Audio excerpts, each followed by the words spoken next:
And we are off to the races. Hey everyone, and welcome to Chef AJ Live. I'm your host, Chef AJ, and this is where I introduce you to amazing people like you who are doing great things in the world that I think you should know about. About 90% of the guests come to me from past guests referral, and today is no exception. I don't know if you guys remember Dr. Michael Edelstein. He did like a 3-minute therapy. It was wonderful, and he referred me to Peggy Karp, who is my guest today. She created a course called Creative Cookery. It's a low-stress way to both health and weight loss that she's going to be talking about, and she's also going to be talking a bit about something that I've heard quite a bit about, but I'm not an expert in by any means. It's called nonviolent communication. Please welcome Peggy to the show. It's very nice to meet you. Hi, AJ. Hi there. So is it okay if I say where you live? Because you live near my favorite person in the world, practically. Absolutely. Sebastopol. I mean, do you ever run into Dr. Ellen Goldhammer just walking around? No, and to be honest, until you told me today, I didn't know that he lived here. I thought he lived in Petaluma. But so great. Maybe he does. You know, I could have it wrong. I don't know why I think he lives in Sebastopol, but I could be wrong. Maybe he does live in Petaluma. Well, it's all one big happy West County community out here. Yeah, but so you're pretty near Santa Rosa. Yes, only about 20 minutes away from Santa Rosa. Were you affected when they had that big fire? Well, we got a lot of smoke, but thankfully, very thankfully, so far, Sebastopol has been spared the fires. That's great. It's beautiful up there. It's wonderful. I've never lived in a climate that is so congenial, both weather-wise and also the community is delightful. A lot of older people here, very laid back.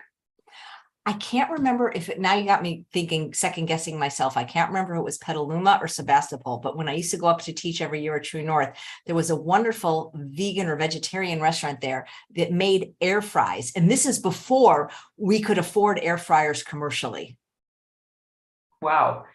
You know, I have only been vegan, really vegan for a year or so. I kind of I can, if you'd like, I can give you a thumbnail of my evolution.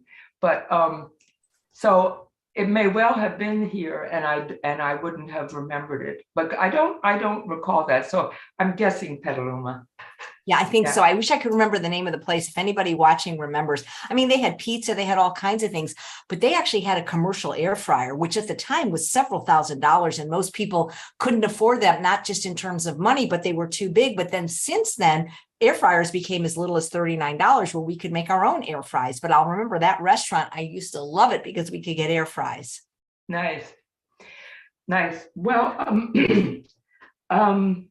so I thought it would be fun for your guests if I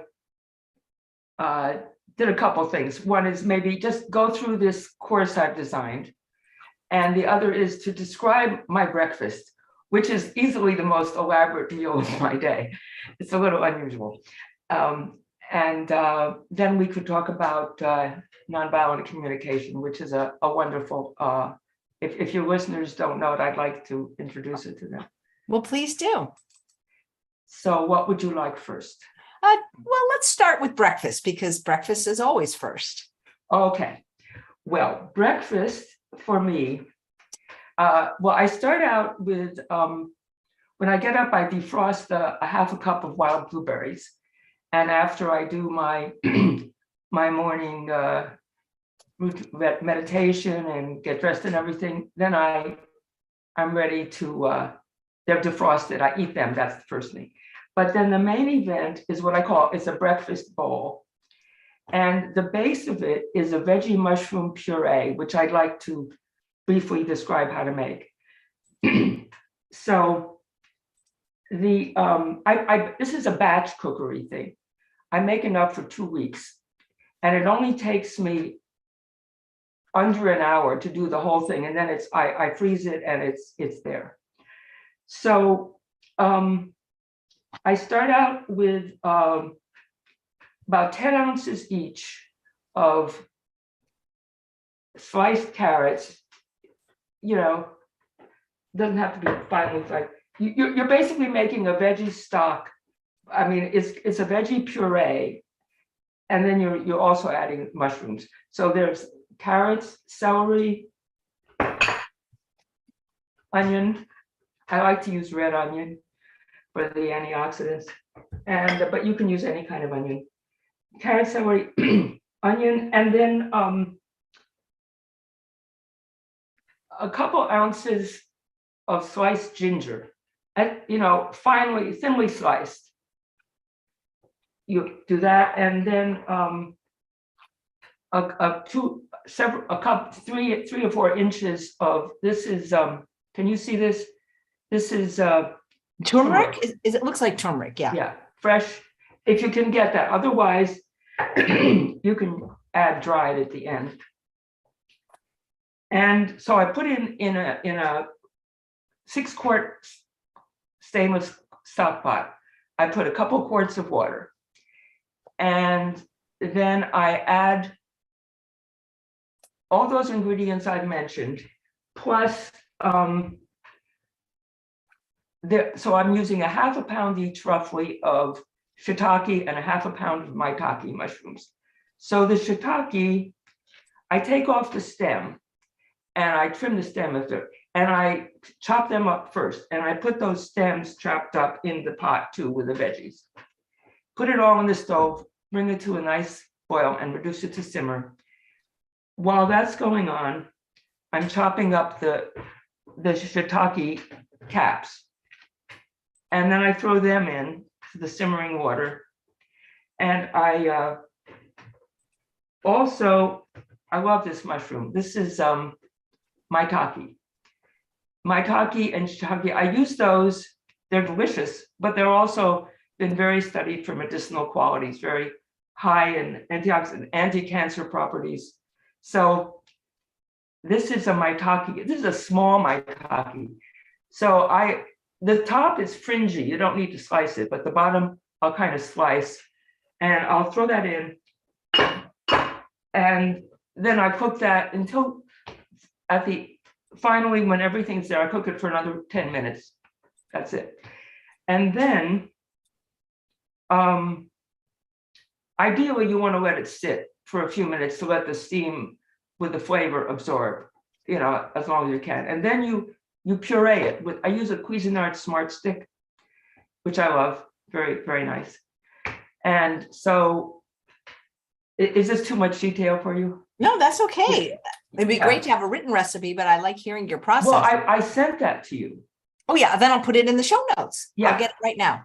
Yeah, I sent that to you. That was an attachment actually to the email you returned to me today. Can you see it? I'll get it while you're talking. Thank you. Okay.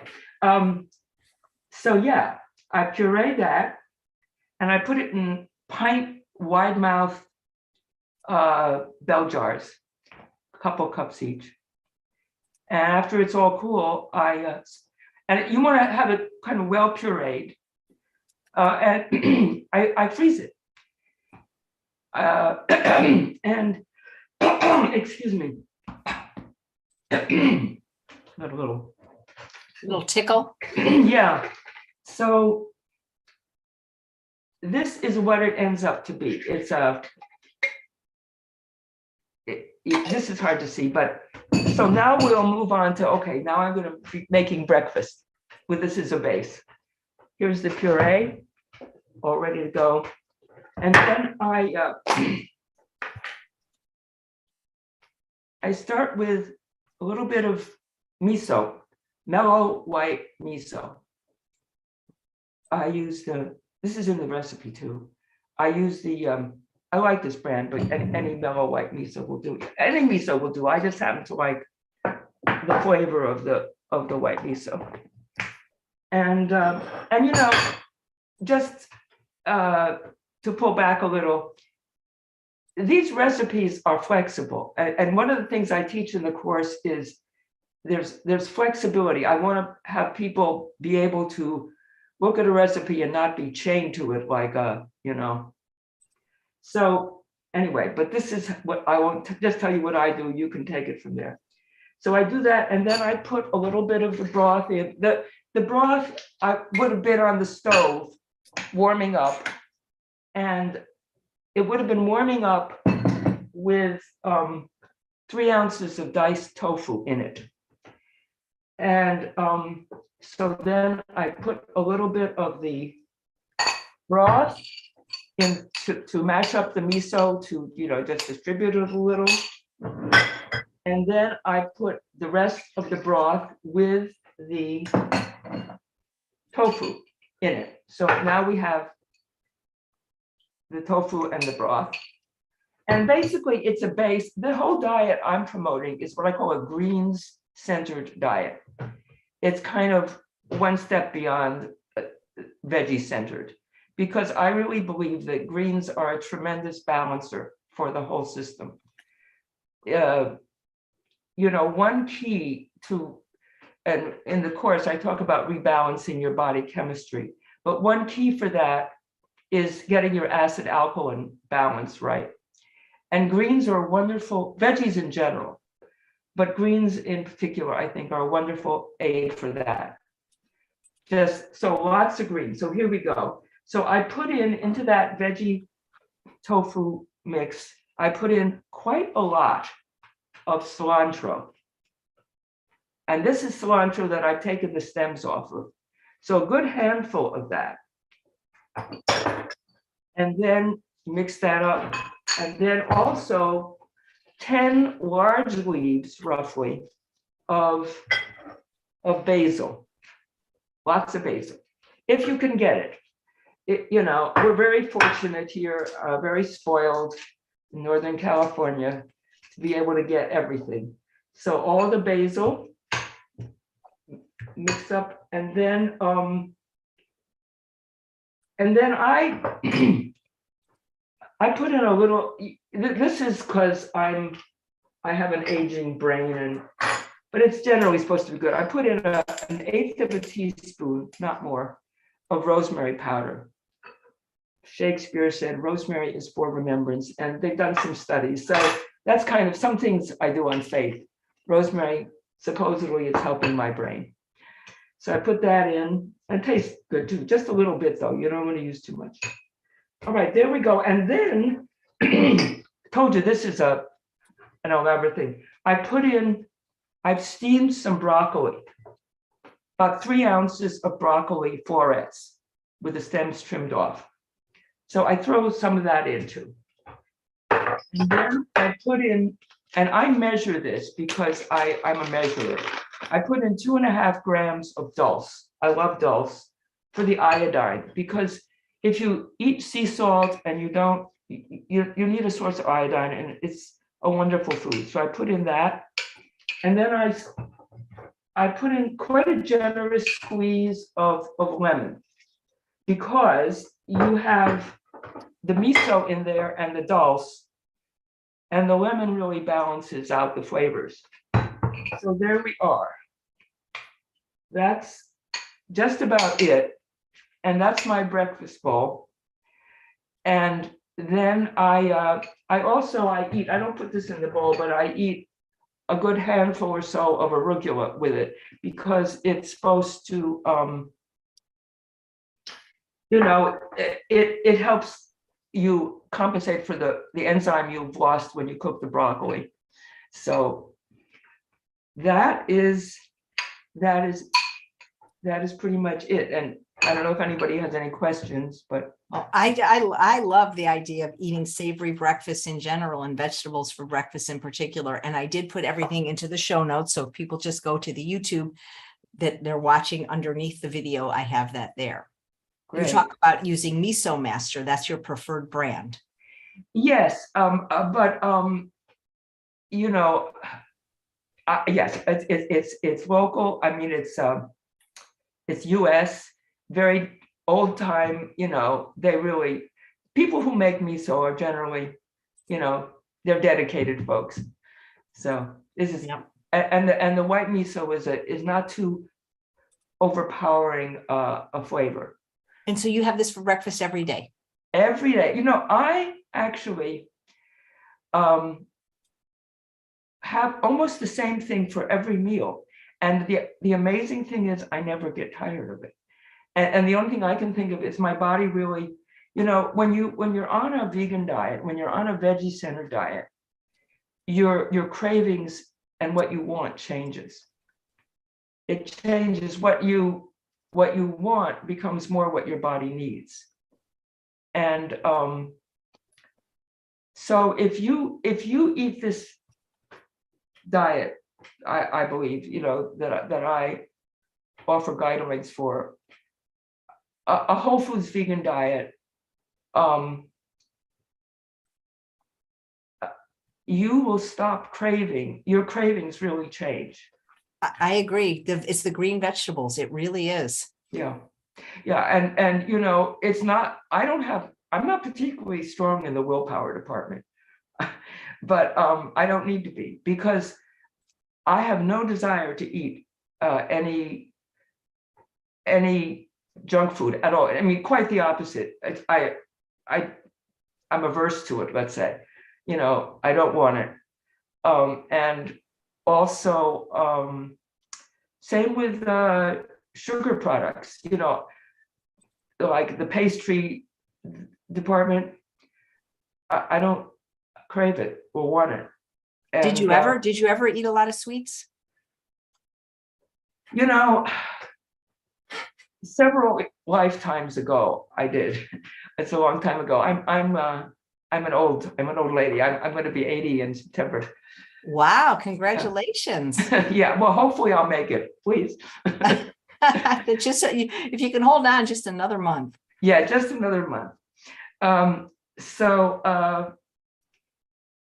Yeah, I did. I remember when in the 60s, I have an image of my fridge. What was in my fridge? Some liverwurst, and that was about it. I didn't, but I came to health food pretty early on. In the 60s, I started eating macrobiotically. This was way back when the macrobiotic diet was a new thing. I don't know if are you familiar with? Yeah, absolutely. Because for years I taught on the holistic holiday at Sea Cruise, and their roots were all in the macrobiotic. The Cookery Institute. Yes, Michio Cookery. Well, he was a student of the founder, and I discovered, just by looking at what goes on now, that the macrobiotics has eased up and changed. It was kind of a cult. It was a cult back then, with a charismatic leader, and like I remember, prunes, tu yin. It was, and but it's a wonderful base. Basically, the idea of having a stable center in your diet. And I think for me, that's what greens are now. Because the goal is you want to have an anchor. You want to have a diet that's an anchor. So if you binge, or if you go off for whatever reason, you can just come back to that easily. Your body wants to come back to it.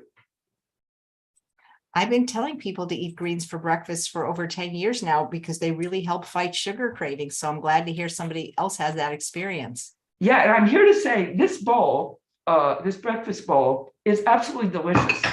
The combination of the lemon and the veggie mushroom puree, people just like to drink it plain, because it's very delicious. And so it's not like it's not hard to do. It's something I look forward to. That's fantastic. So yeah, if we want to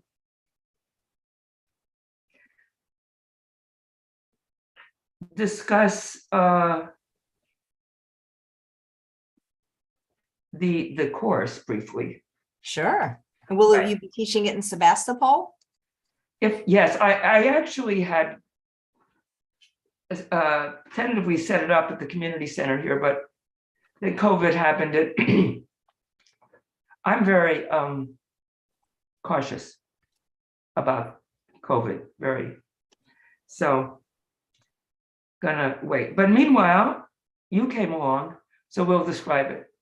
And It's possible I may give this online. I don't know. I'm a low tech person, but Maybe you could do both. Maybe you could do a hybrid. well, that sounds interesting. Yeah. So it's basically 6 or so weeks.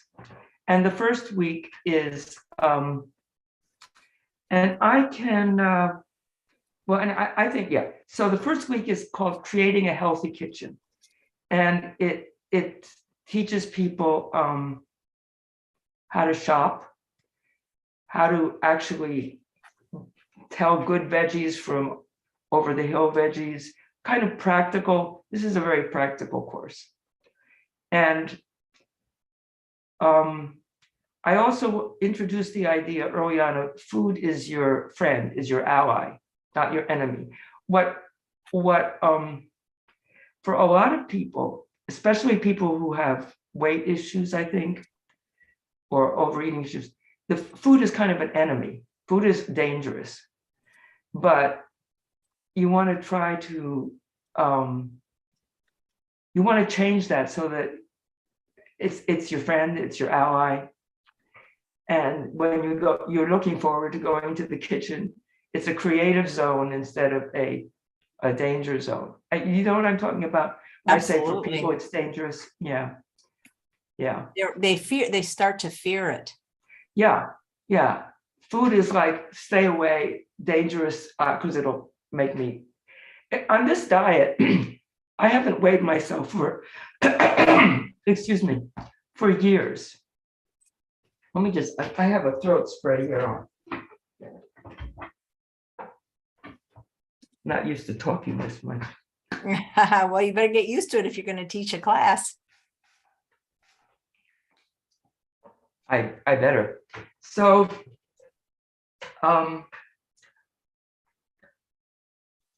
the idea of, yeah, turning the kitchen into a creative zone, and along with that, the first week we talk about cleaning up the pantry, throwing out what to throw out, which is a lot of what people have. I think it's really good. It's really important if you want to change your diet to have food on hand, ready to eat, at hand, that is good for you. So, you know, if I want a snack, this is my discovery this year. These are soaked and dehydrated and gently roasted pumpkin seeds, which are absolutely delicious. And these are, by the way, US pumpkin seeds, and they're very different than the ones you get in China. Our community market here has these pumpkin seeds. You can also get them online, but you can use any pumpkin seeds, but these are qualitatively different. Anyway, so that's a wonderful snack. So if I'm hungry in between meals, you know, just a spoonful or two of those, or some organic dry roasted peanuts, or a piece of fruit. I always, there's, I would say a dozen or so things I always have on hand. And it really helps. So you clean up your pantry, throw out the processed foods, throw out foods that have ingredients you don't understand the names of, and all the junk food. And that includes, so I'm a big fan. So moving on to the second week, it's cooking techniques. And the big star here is water braising for me. Water braising, it's similar to regular braising, except there's no oil used. I was actually a little surprised about 6 months or a year ago or so ago. I gave up oil. I'd only used extra virgin olive oil, and I'd only used it without cooking it. But still, I was surprised at how easy it was to give that up. So no oil. I'm a no oil, no added salt person. Also surprised me how easy that was to give up. That's kind of that's how I eat. And that's how many of the people that follow me eat. We call it SOS free, no sugar, no oil, no salt. Right. Michael turned me on to that How acronym. do you know, how do you know Dr. Edelstein? How did we meet? I think we met when we were both,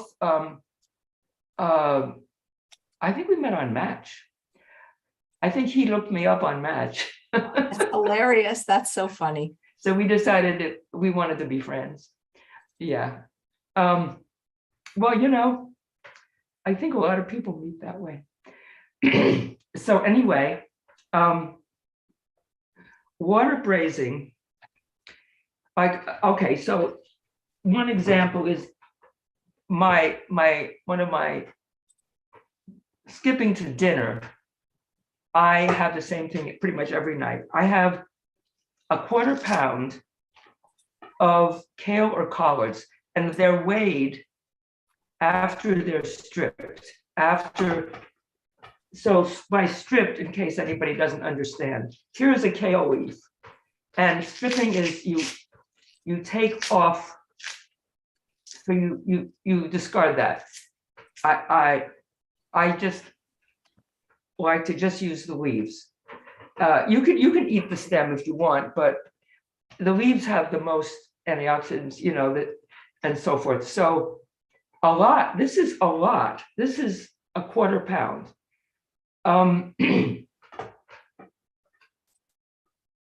And I water braise that. I put about 3/4 cup or so of water in a 1.5 pot.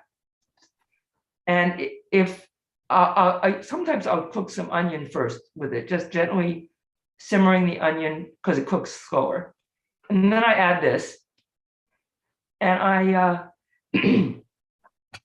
with water braising, all the techniques, it's very simple, but the timing is important because you're cooking with simple things, and timing with greens, especially the cruciferous greens, is important because if you undercook, you don't get the sweetness of the greens doesn't come out.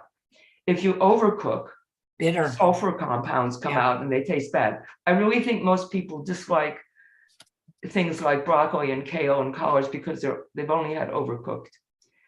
Don't you think? Yeah, absolutely. Because really well steamed broccoli is delicious. Yes. So I water braise that kale, and I'm describing my dinner now, but I think it's interesting. And then I put 1/2 cup of beans in, or lentils. And the water kind of makes its own gravy in this, because I also add about a good 1/3 cup or so of something called, it's passata. It's a tomato puree. It's from Italy. Bio Nature is the brand. It's just strained tomatoes. I use very few packaged foods, but this is, passata is a wonderful product. It's a Italian invention. You cook the tomatoes and then you strain them. You get the seeds and the skin out. It's like a thick, wonderful puree. So I add that, and that's dinner. And then there's stuff at the bottom, and I grind up a heaping tablespoon of flaxseed and mix that in with the remaining liquid for the to supply the fat of the meal. So that's dinner. And lunch is a big salad. Very similar to your beet fennel salad. Great minds think alike, because I discovered yours after I had been eating mine a while. Except I think you referred to it, but I add a lot of arugula and romaine lettuce. That's two of my favorites. Yep. Yeah. And you mix that up with a healthy a healthy chunk of mashed up avocado and lemon. It's a delicious salad. Beet, fennel, arugula, lettuce. And again, you know, I have it every day. Why don't I get tired of it? But I don't. So that was cooking techniques. And under that, I teach learning to improvise. So you take a recipe and you kind of, it's kind of like a theme and variations idea, you know, like with the cooked greens. Well, maybe I'll add onions, maybe I won't. Maybe with the salad, maybe instead of the beets, I'll use grated carrot. You get a vocabulary of vegetables and you just play around with it, almost like you're creating a musical composition in a way. Well, so and then how to cook without recipes. I look at recipes for ideas, but I don't use it. And I notice when I look at comments on websites, a lot of cooks do the same thing. You look at recipes and you get ideas, but you have a base of knowledge about what you want. So I'll take out the oil, you know. I think people have been taught that oil is healthy, extra virgin olive oil is healthy, and I believe that too. But you know, I have to say, one person, again, Michael turned me on to him, has been very helpful. You may have had him on, is Michael Greger. Oh, many times. He's coming up soon. Yep. He's terrific. He is solidly research based, and he has the respect of a lot of people, even who aren't vegan, because he's very grounded in research, and he's very critical. He's very good about criticizing industry funded research. Even he always mentions that, even if it's supporting the vegan agenda. And I think it's important to do that. So, you know, like we could do like here, you could just, you know, an example of a recipe, and I could say like how you would modify it.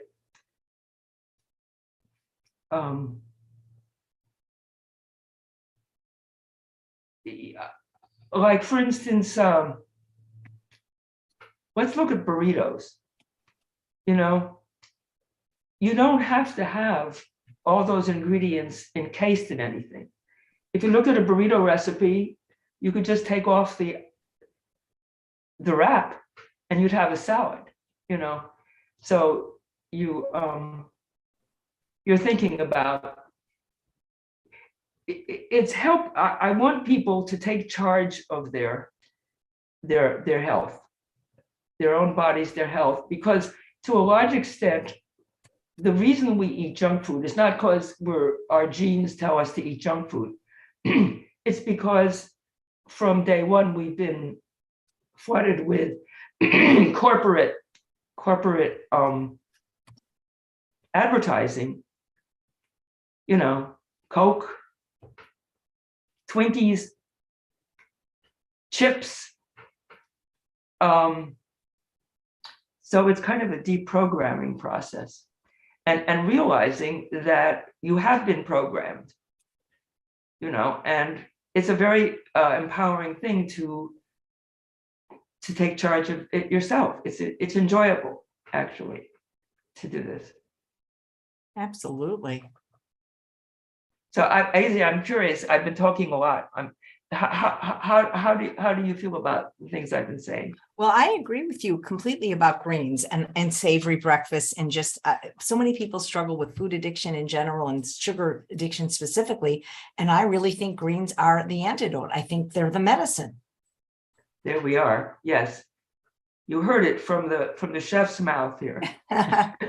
Just to get people to start. That's the thing. Yes. Well, that's why,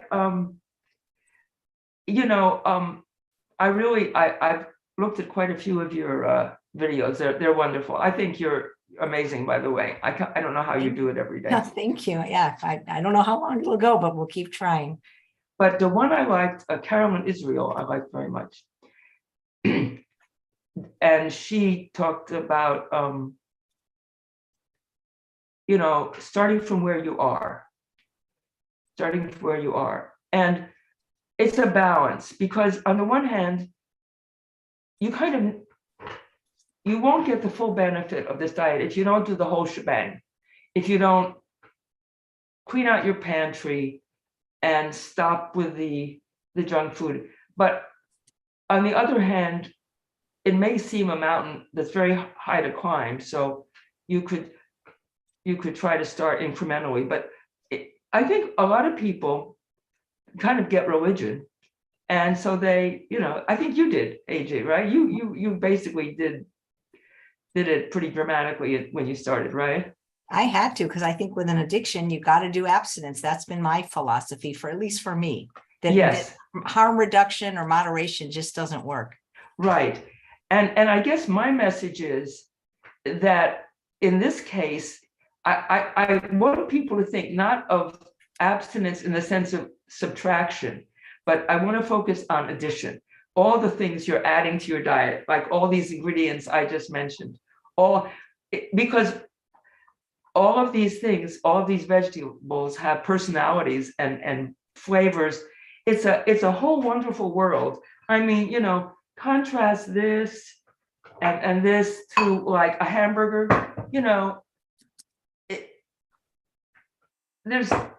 which is really more appealing, I think.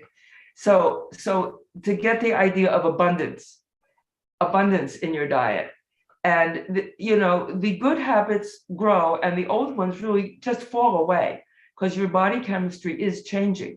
It's not like you have to grit your teeth.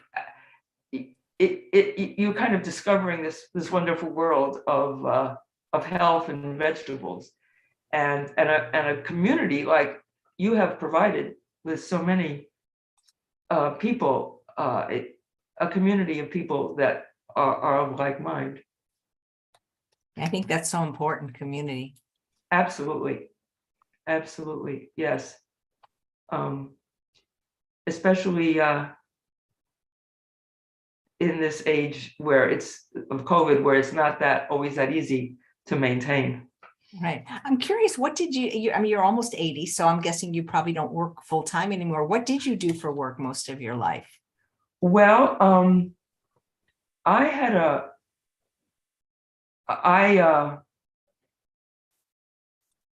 had kids fairly young, and so my husband and I ran a moving business, and then I managed a import clothing boutique in San Francisco.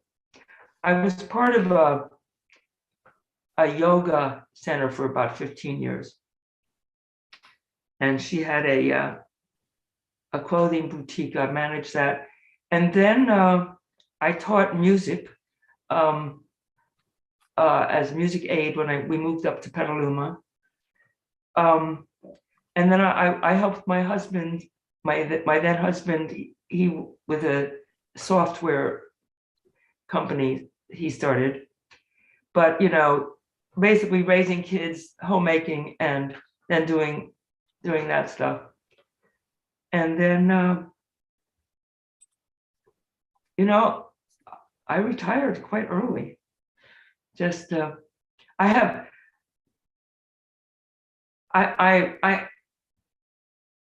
never bored, though. I have a lot of interesting things. I'm interested in music. I play, some piano and other things like that. I'm one of these people who is kind of interested in, I'm very interested in what's going on in the world. I used to be politically active, but it's kind of subsided. Nice. Do you exercise, Peggy? Oh, yeah. Every day I get a good half hour of exercise. I used to take a brisk half hour walk every day. but I got COVID early on, way back before it was even, in early 2020. And it did affect my my heart somewhat. So I have some issues, residual issues with stamina. So I still walk, but not charging up hills anymore. But I get an hour outside every day. I love to garden. One of my big things, I love to garden. So I'll work in the garden, I'll take a walk. And I'm just kind of an active person. I don't sit. Even in the house, I'm moving around a lot. So I would say I'm pretty active, although I don't go to a gym. But my vitals seem to be in pretty good shape. Great. Where did you learn nonviolent communication? Because I've heard of him. It's Marshall Rosenberg, right? Yes.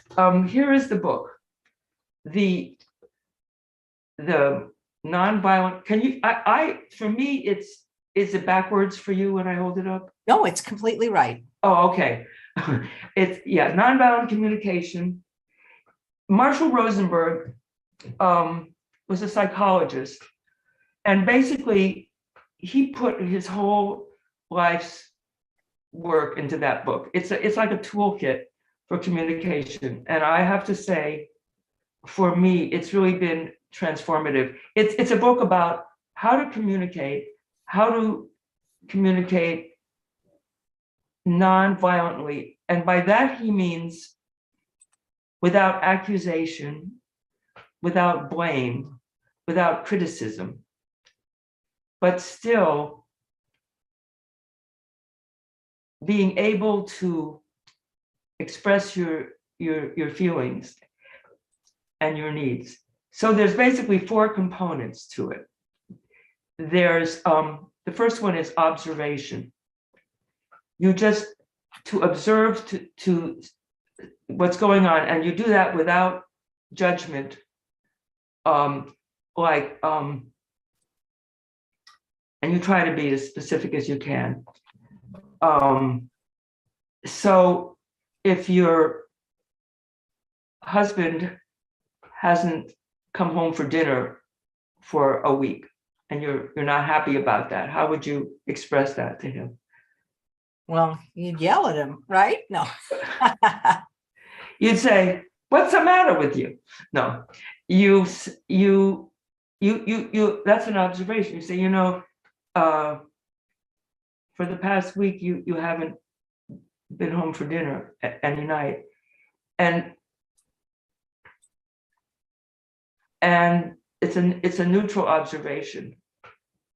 And then the second component is how you feel.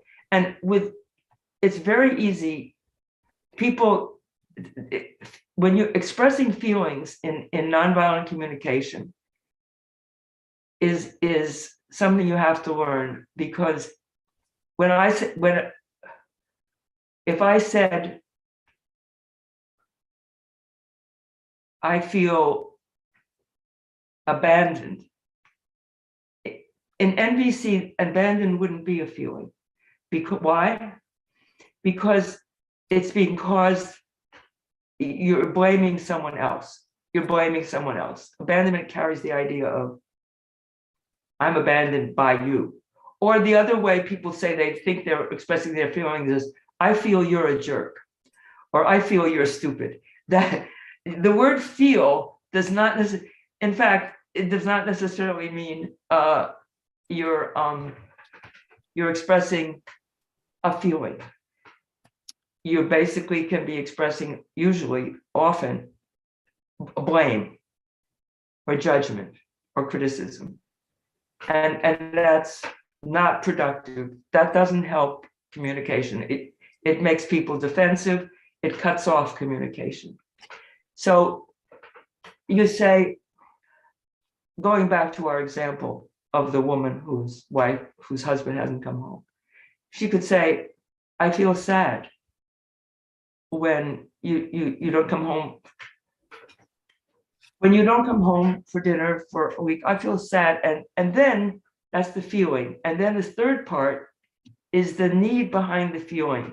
And this is really an important thing. And I think Marshall Rosenberg really added to the vocabulary of psychology when he introduced, because people had talked about feelings before, but so what is the need? And by need, he means what he calls basic human needs. So not, again, not, I need you to be a better husband, not like that. Or I need, it's like, I need connection. I need love. Those, need for connection and love are basic human needs. And so you could say, when you don't come home for dinner for a week, I feel sad because I really want our relationship to have a strong connection and love, and it starts to feel like that starts to go. And if you say it that way, there's a better chance he'll be able to hear it and empathize with it. Empathy is a really, really important part of this process, which I'll get to in a minute. So the fourth component is making requests. How do you make requests that are not demands? So in this case, you say, would you be willing to commit to coming home 2 nights a week for dinner? You're asking, you're requesting. And the way you know it's a request and not a demand is how you react if the person says no. So if he says, no, I can't do that, then you can go on and you can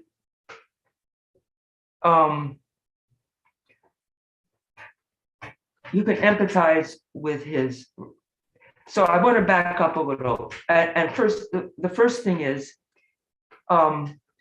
empathy is understanding and being present for where a person is at. So in the initial part where you said, you haven't been home any night for a week, you would say,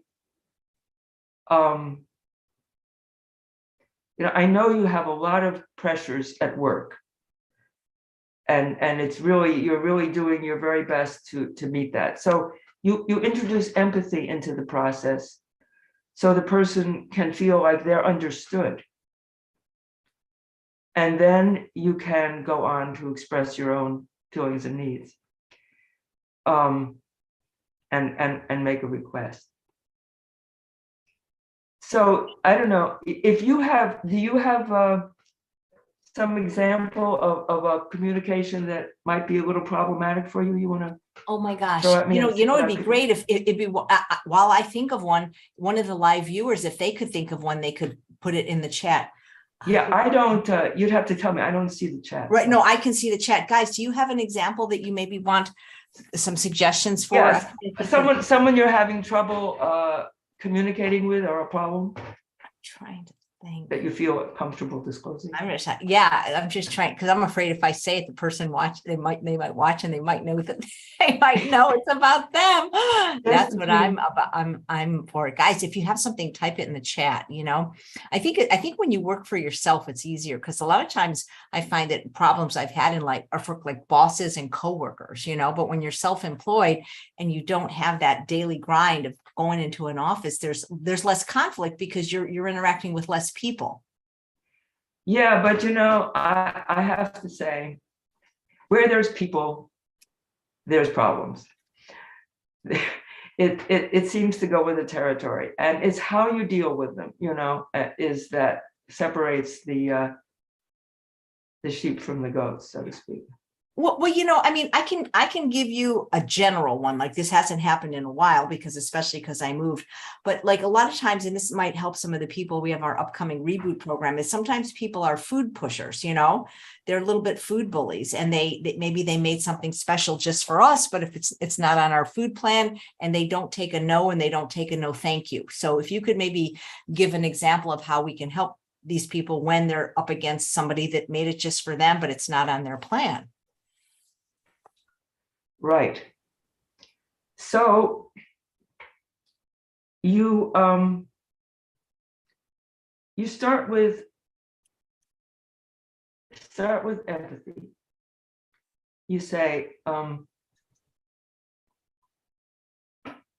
it looks like you put a lot of effort into preparing this for me. I really appreciate that.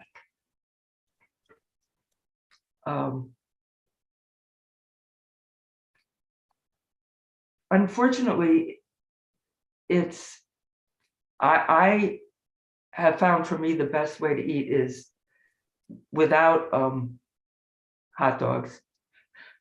Let's pretend it's hot dogs. Oh, and so I don't eat them anymore. Usually it's like a dessert. Usually it's like something like alcohol or sugar or something like that, and they have, and they're serving it to you. Right, because they enjoy it and they feel like maybe you're judging them because you don't drink alcohol anymore or you don't eat rich desserts. And so they want you to partake as well. Right, right. Well, yeah, that dessert looks it looks delicious. I just don't eat sugar anymore. It's just me. I'm not asking anybody else to do what I'm doing, but I just don't. But you play the part of the bully. But come on, Peggy. I mean, I had to go all the way across town to get the vegan chocolate chips, and now you're not eating it now? Sounds like you put quite a bit of effort into making this dish, this dessert. I did. I mean, I had to look up the recipe. I had to watch a video. And you'd like to be appreciated for all that effort. Well, I mean, what you mean? You can't even take one bite? I mean, one bite doesn't hurt. I like playing the bully. People find it easy to play that part. Yeah. Well, it sounds like you'd really like me to try it as an expression of my appreciation for it. But I just don't feel comfortable doing that because well, to be honest, the way I've been eating for so long, it actually doesn't appeal to me anymore. No reflection on your cooking, which is obviously, very, very skilled, but I just don't feel comfortable eating it. And it's not something I actually want to eat, odd as that may sound. What am I supposed to do? Just throw it away? Well, I don't know what you would want to do with it, but I just I really just don't feel comfortable eating it. I hope you can understand, because I do appreciate all the effort you put into it, but I'm sorry, I just don't. You wouldn't, I wouldn't be enjoying it if I ate it because you were forcing me to. I'm sure you wouldn't want that. Well, but I mean, come on, everything in moderation. One bite won't hurt. No, but I really wouldn't enjoy it, So in other words, you kind of have to stand your ground, but not in a. Yeah, you have to stand your ground, but you don't have to, but the other way, like say one of those bully statements again. I spent hours and I spent good money making this. Yeah, well, I would just like you to appreciate that I don't really want it. You keep telling me how you spent lots of time doing it. I don't want to eat it, and you should, you should respect what I want. I don't appreciate being bullied into doing this. I don't like it at all. So that would be, you see the difference? Yeah, I mean, you were kind of firm in your own, way you said it. Yeah, but not confrontational and not accusing and angry. I just expressing my own needs. I need to feel comfortable with what I'm eating and secure in my health, and this is the way I choose to do it. So it's just a small example, but I do want to emphasize that it's a skill. Nonviolent communication is a skill. There are there's a guy, Newt Bailey. He has communicationdojo.com. He has like Monday drop-in classes if you want to try it. Communicationdojo, dojo.com. I like him, and you can see, I mean, people who've been doing it for years, you're still practicing, because the trick is to be empathetic under duress, to be empathic to someone who's criticizing you. It's a skill, and it's a simple method, but it's a skill, but it's a skill worth developing. And with my children, for instance, it's really improved my relationships with them. They feel able to talk to me in ways they didn't before. So I recommend looking it up. And that book that you showed, that can help us as well. Oh, I turned Michael onto this, by the way, and he loves it. He went around, he's still going around empathizing like that, because he didn't know about this, or he knew about it, but he hadn't used it.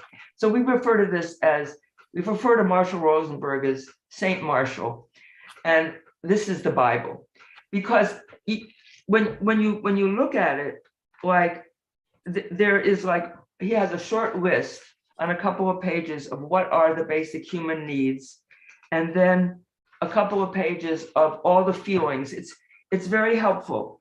And I just picked this up. I just stumbled onto it a few years ago by accident. And I studied it. I read the whole thing several times, and I took it to heart, and it's really paid off. So for me, it's been transformative. That, and is Marshall Rosenberg still alive? No, he died shortly after, or it may have been just before this edition was published. Anyway, he died in, because I think the foreword is posthumous.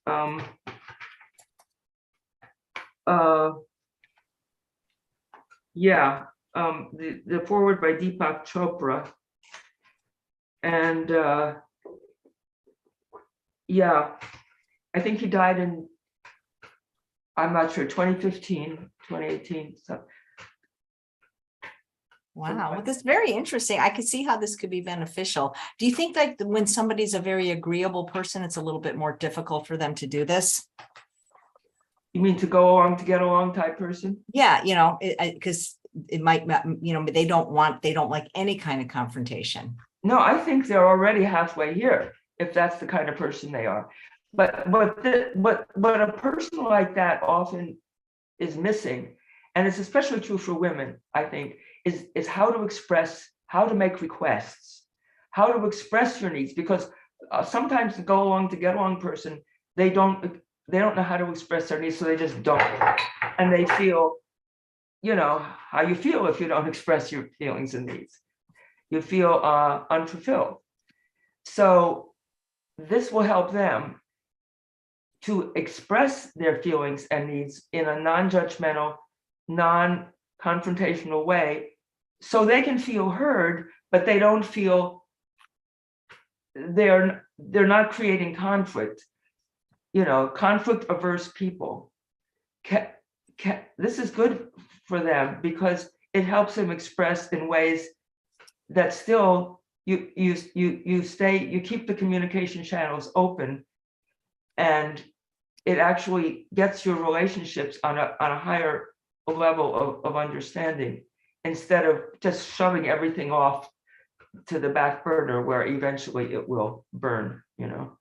Wow. It seems like, though, the people that really need this are the ones that are the bullies, but they'll never take the class or read the book, will they? Well, if their life's falling apart because of their relationships, they will.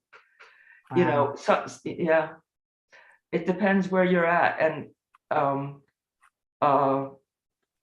there's a lot of people now who are kind of preaching the gospel of nonviolent communication. I notice a lot of little sprouts coming up, radio programs, references. So one can only hope, because I actually, well, you know, Marshall Rosenberg went all around the world helping people in conflict. Like he made, and he has it in the book, helping Israelis and Palestinians to understand their differences. He did a lot to promote peace in the world, and he believed that there was no conflict that couldn't be solved by this process. He did a lot of mediation. So the book is very interesting in the examples he gives because of that also. Yeah. Wow. Well, it definitely sounds worthwhile. Like it's like almost like a negotiation tool. Yes, it is that, and it is just for any personal relationship. Mm. Well, thanks for telling us about it. I mean, some people are familiar with it and they've tried it.